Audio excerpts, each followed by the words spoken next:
Assalamualaikum warahmatullahi wabarakatuh. Bertemu lagi dengan saya Muhammad Arif, dosen Prodi Akidah dan Filsafat Islam UIN Sunan Kalijogo, Yogyakarta. Dalam video kali ini saya akan mengulas tentang sejarah wahdatul wujud, sebuah konsep yang sering dinisbatkan kepada sufi filsuf Muhyiddin Ibnu Arabi, seorang sufi asal Spanyol yang hidup di abad ke-12 sampai ke-13 Masehi.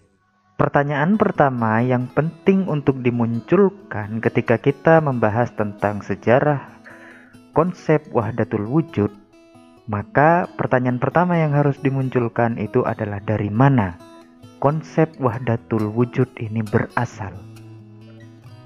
Kapan konsep wahdatul wujud ini muncul sebagai istilah? Kalau kita melacak di dalam Al-Quran, apakah di dalam Al-Quran itu memuat konsep atau istilah wahdatul wujud? Sejauh kita lacak di dalam Al-Quran, tidak ada satupun ayat yang menyinggung tentang istilah wahdatul wujud. Karena pada prinsipnya, istilah ini, wahdatul wujud ini disari dari pemikiran-pemikiran filsuf muslim. Yang berikutnya, Ibnu Arabi. Apakah istilah wahdatul wujud ini juga berasal dari Ibnu Arabi? Tokoh yang seringkali dinisbahkan sebagai pendiri aliran atau pendiri konsep wahdatul wujud ini. Apakah Ibnu Arabi juga menggunakan istilah ini?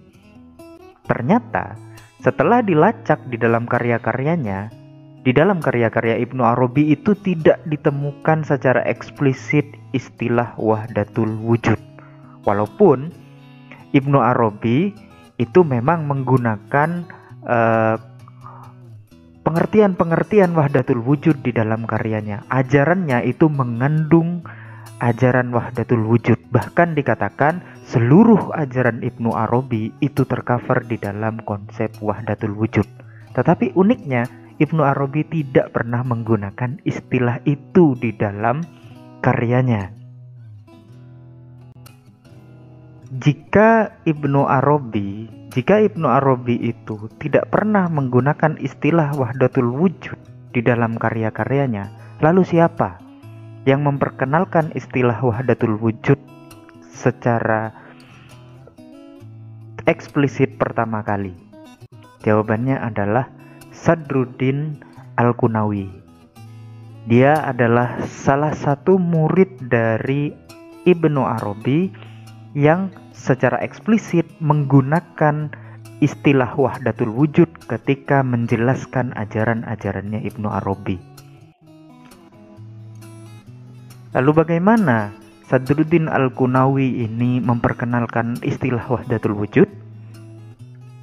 Sejauh dilacak, Sadruddin Al-Qunawi ini menggunakan istilah wahdatul wujud itu sebanyak 2 kali. Dalam 2 kesempatan dia menggunakan istilah wahdatul wujud, yaitu yang pertama di dalam bukunya yang berjudul Miftahul Ghuyub, dan yang kedua di dalam bukunya yang lain yang berjudul An-Nafahatul Ilahiyah. Tetapi penggunaan istilah wahdatul wujud di dalam 2 buku Al-Qunawi ini itu masih belum sebagai istilah teknis yang independen. Dia hanya sekedar menjelaskan tentang ajarannya Ibnu Arabi tentang wahdatul wujud. Dia hanya membahasakan itu, tapi tidak memberikan istilah teknis yang independen dari ajarannya Ibnu Arabi. Orang yang pertama kali menggunakan istilah wahdatul wujud secara teknis ini adalah Ibnu Su'aibin. Ibnu Su'aibin ini juga orang yang sezaman dengan Al-Qunawi. Dia juga penggemar dari Ibnu Arabi, pemikiran-pemikiran Ibnu Arabi. Dia menggunakan istilah wahdatul wujud ini untuk pertama kalinya secara teknis.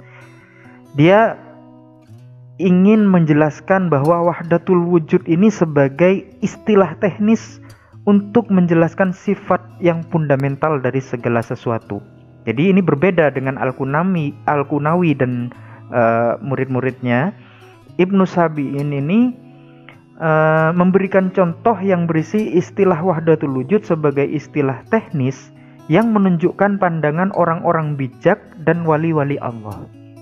Jadi di sini Ibnu Sabi'in ini sedikit berbeda, walaupun dia penggemar Ibnu Arabi, tapi pemaknaan wahdatul wujud oleh Ibnu Sabi'in ini sedikit berbeda.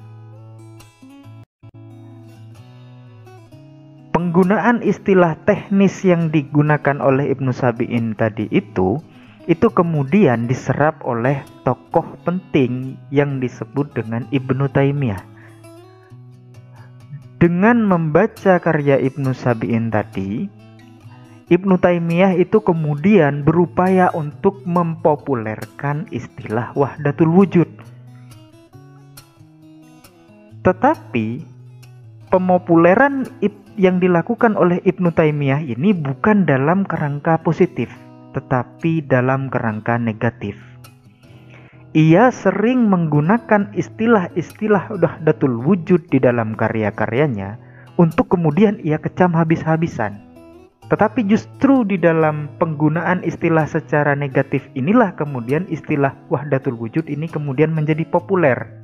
Tapi lagi-lagi, wahdatul wujud yang dalam pengertian Ibnu Taimiyah ini berbeda dengan wahdatul wujud sebagaimana diajarkan oleh Ibnu Arabi. Bagaimana perbedaannya?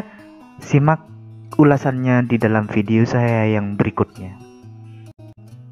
Barangkali itu yang bisa saya sampaikan tentang sejarah bagaimana istilah wahdatul wujud ini populer.